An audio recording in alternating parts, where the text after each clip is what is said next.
안녕하세요. 안교 교과방송에 오신 여러분들을 진심으로 환영합니다.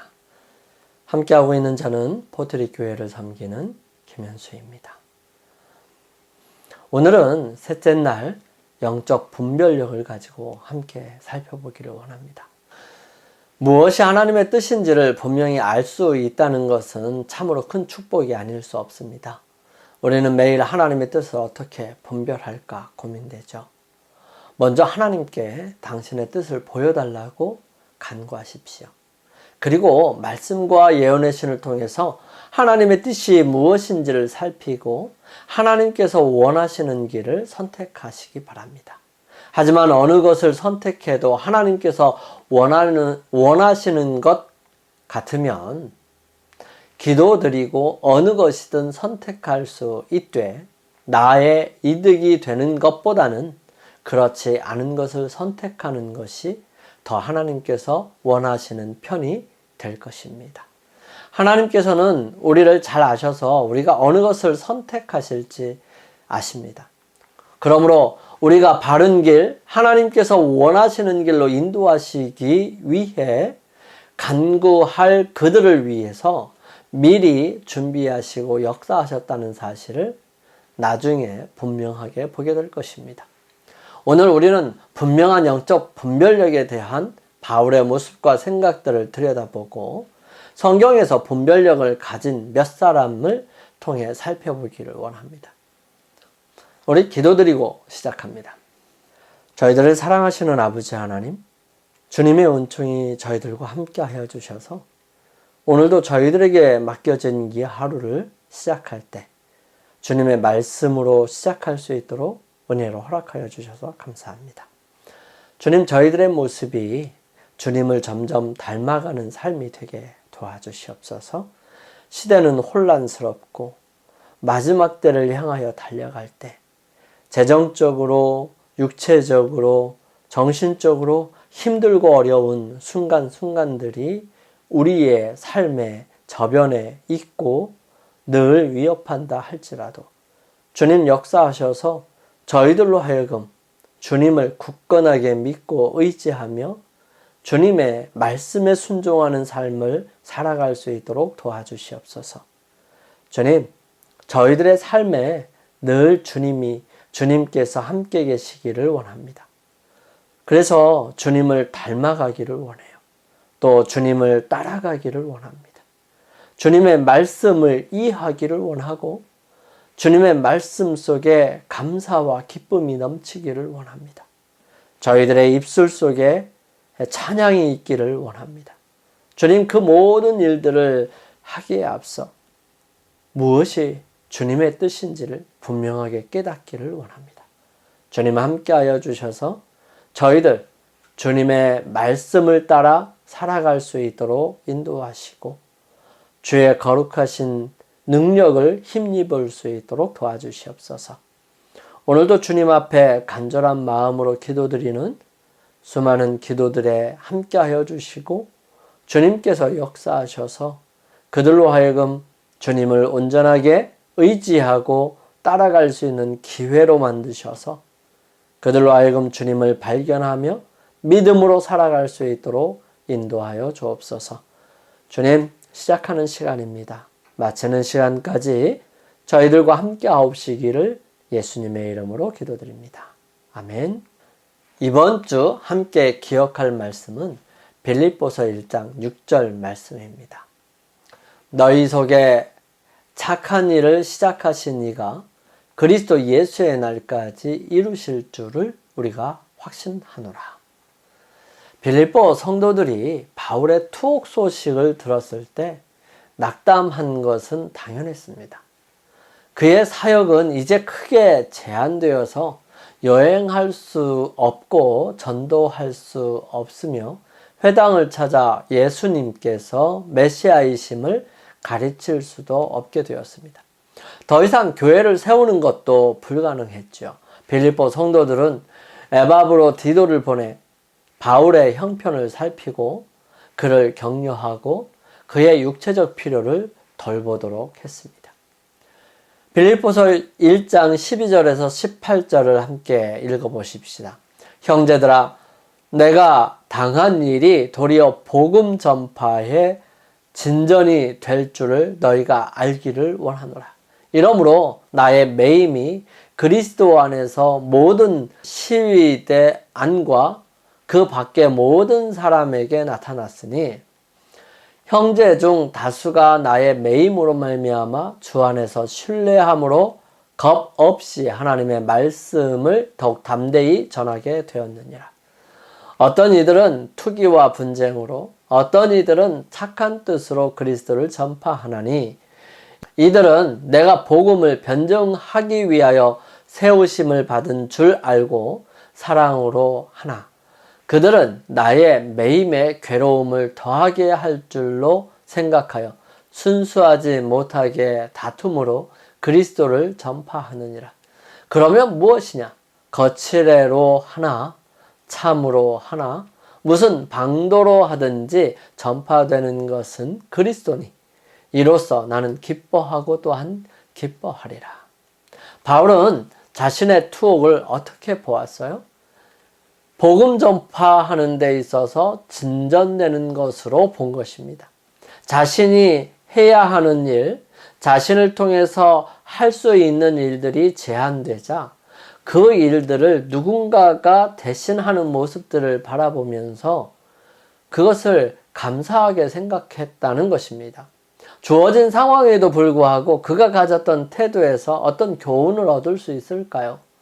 우리는 상황을 있는 그대로 바라보기보다는 그 너머에 역사하시는 하나님의 역사하심을 바라보는 게 더 중요합니다. 그래서 우리의 삶을 통해서 하나님께서 어떻게 역사하시는지를 바라볼 줄 아는 것, 이것이 참다운 영적 분별력이지 않을까 합니다.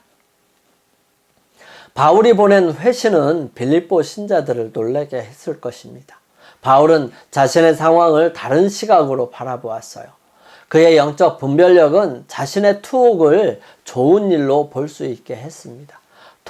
이 투옥은 그의 사역에 전혀 방해가 되지 않았을 뿐만 아니라 도리어 복음을 진전시키는 기회가 되었던 것입니다. 왜냐하면 그렇지 않으면 전혀 만날 수 없는 사람들을 만날 수 있기 때문이지요.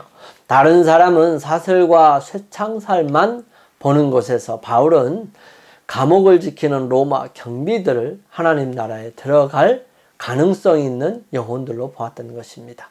그는 또한 자신의 투옥이 다른 이들을 크게 고무시켜서 더 적극적이며 복음을 전하려는 결심을 굳게 하고 결과에 대한 두려움 없이 그리스도를 위해 담대하게 말하게 하는 것을 알았습니다. 또 한편으로는 다른 사람이 열심히 하니까 나도 질 수 없어서 다툼으로 열심히 함으로 복음을 전하는 일들이 생겼어요. 이런 모습들을 통해서 바울은 어떻게 하든지 복음이 전파되는 그 사실만으로도 하나님께 감사하고 기쁨으로 생각한다는 것입니다. 상상하기 어려운 일일지 모르지만 어떤 이는 바울의 투옥으로 이익을 얻으려 생각했습니다. 그들은 바울의 존재감이 약화되면 그들이 복음을 전하는데 더 많은 관심이 쏠릴 것이라고 생각했던 모양이지요. 즉 바울이 전하지 않으니까 바울보다는 내가 나을 거야, 나라는 사람이 한 게 드러날 거야 라고 하는 생각들이지요. 교회 안에서조차 드러나는 인간의 이기심에 대한 일마다 강력하면서도 슬픈 예일 수 있겠지만 바울보다 훨씬 오래전에 예레미야는 이렇게 말합니다. 만물보다 거짓되고 심히 부패한 것은 마음이라. 누가 능히 이를 알리요? 이들과 달리 어떤 충실한 일꾼들은 다행히도 복음 전파에 더욱 열심을 냈던 것입니다. 그들은 바울을 너무나 사랑했기에 그가 믿음 때문에 겪는 고난을 보면서 그리스도를 더욱 신뢰하게 되었고요. 주님을 위해 더욱 담대하게 일할 용기를 얻게 됩니다. 그것은 그들이 이전에는 두려워서 가지 못했던 곳으로 나아가게 하는 힘을 주었고요. 전에는 침묵했던 상황에서 말하게 했고 더 많은 사람이 그리스도를 영접하고 구원의 복음을 전파하게 만들었던 것입니다. 우리 좀 어려운 상황 속에 들어간 사람들을 좀 살펴보면 그 중에 한 사람이 요셉일 것입니다. 요셉의 파란만장한 생애는 우연한 것이 아니었어요. 그것은 하나님의 섭리대로 된 것이었습니다.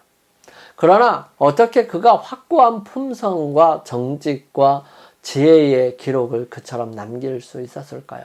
그것은 그의 초기에 있어서 주의 깊은 훈련의 결과였다고 설명합니다. 그는 일시적 기분보다는 의무에 염두를 두었어요. 그 소년의 순결과 단순한 신뢰는 그 사람의 행위에서 열매를 맺게 됩니다. 가장 빛나는 재능도 이용되지 않으면 아무런 가치가 없어요. 부지런한 습관과 품성의 힘은 개발에 의하여 얻어져야 합니다. 고상한 도덕적 품성과 훌륭한 정신적 특성은 우연의 결과가 결코 아닙니다. 하나님께서는 기회를 주시고 성공은 그 기회들을 이용하는 데 달려있는 것이에요. 하나님의 섭리가 열릴 때 신속히 분별하고 열렬하게 포착해야 합니다. 우리가 강하게 되기를 바라고 우리가 요셉이나 다니엘의 정직한 지혜를 소유하기를 원한다면 성경을 연구하면 됩니다. 많은 사람들이 자녀들을 하나님을 섬기고 세상에서 선을 행하도록 교육시키기를 원합니다. 그러면 성경을 교과서로 삼아야 합니다. 이 성경은 사단의 관계를 폭로시키지요. 그것은 인류에 대한 향상자이고요. 도덕적 악의 책망자와 교정자, 참것과 거짓 것을 분별할 수 있게 해주는 간파자입니다. 즉 가정이나 학교에서 무엇을 가르치든지 간에 성경은 위대한 교육자로서 제일 앞에 서야 하는 것이죠. 만일 그것이 그 자리에 서게 되면 하나님은 영광을 받으시고 그분께서는 그들의 자녀들을 회개시키는 일에 그들을 위하여 역사하실 것입니다. 이 거룩한 책에는 진리의 풍성한 자원과 아름다움이 있습니다. 그러므로 부모들이 그것을 자녀들에게 심히 흥미있는 것으로 만들어주지 않으면 잘못은 그들에게 있는 것이 되는 것이죠. 다니엘을 한번 살펴볼까요? 다니엘의 예언들이 주어졌을 때 유대 민족의 상황을 고려해 보면 얼마나 처참했는지 알 수 있을 것입니다. 이스라엘 백성은 포로 상태였고요. 그들의 성전은 파괴되었고 성전 봉사가 중단되어 있었습니다. 그들의 종교는 희생제도의 의식들에 중심을 두고 있었는데 그들은 외형적인 형식을 가장 중요하게 만들었고요. 참된 예배의 정신을 잃어버렸습니다. 그들의 봉사는 이방 풍속과 관습들로 더럽혀졌어요. 희생의식들을 수행함에 있어서 그들은 그림자 너머의 실체를 전혀 바라보지 않았습니다. 그들은 사람의 죄를 위한 참된 제물이신 그리스도를 분별하지 못했지요. 주님은 백성을 포로로 보내고 성전 봉사를 중단시키셨는데 이는 외적 의식들이 그들의 종교의 총합이 되지 않도록 하기 위해서였습니다. 그들의 원칙과 행위는 이방 풍습으로부터 정결케 되어야 했습니다. 그러므로 다니엘과 그 동료들은 하나님의 말씀, 곧 구약 성경을 연구했고요. 거기에 주어진 교훈에 그들의 습관과 식욕과 말과 행동을 일치시켰습니다. 그들은 그들의 신체적, 영적 건강이 어떠한 잘못된 습관에 의해 약해지지 않도록 스스로 절제와 규율 아래 두었고요. 그들은 주님 편에 서서 어떤 우상숭배적 관습에도 참여하기를 거절하였습니다. 그들은 우상숭배자들과의 모든 교제 속에서 종교적 타락 가운데 옳고 그름을 분별할 수 있도록 그들의 감각이 예리하게 유지되어야 한다는 것을 알고 있었습니다. 영감의 교훈입니다. 부당한 속박 속에서 세상의 정신과 매우 다른 그의 정신은 세상의 능력보다 더 높은 능력이 그와 함께 하고 있다는 것을 증거하였다. 그리고 그의 모본으로 말미암아 그리스도인들은 바울이 그 일을 위해 공적으로 활동하다 물러나게 된 그 사업을 옹호하는 사람들로서 보다 큰 정력을 가지고 일하지 않을 수 없게 되었다. 그가 전적으로 제외된 것처럼 보인 밭들에서 그리스도를 위하여 단들을 거두어 드렸다. 사도행적 464페이지에 있는 말씀이에요. 우리 함께 기도드리겠습니다. 저희들을 사랑하시는 아버지 하나님, 저희는 믿음이 부족해서 당신의 계획을 보지 못하고 낙심할 때가 많습니다. 도저히 이해할 수 없고 받아들이기 힘든 현실 앞에서 무너지고 빛을 보지 못할 때 영적인 분별력을 허락하여 주셔서 더 주님을 바라보게 하시고 승리하게 도와주옵소서. 저희들을 사랑하시는 예수님의 이름으로 감사하며 기도드립니다. 아멘. 오늘 하루를 주님 안에서 승리하시기 위하여 우리 주님 앞에 나아가는 시간을 개인적으로 갖게 되기를 바랍니다. 주님께 영적인 분별력을 달라고 기도하시고 그 기도가 어떻게 이루어지는지 확인하는 하루가 되기를 간절히 바랍니다. 저는 내일 아침 이 시간 다시 찾아뵙겠습니다. 감사합니다.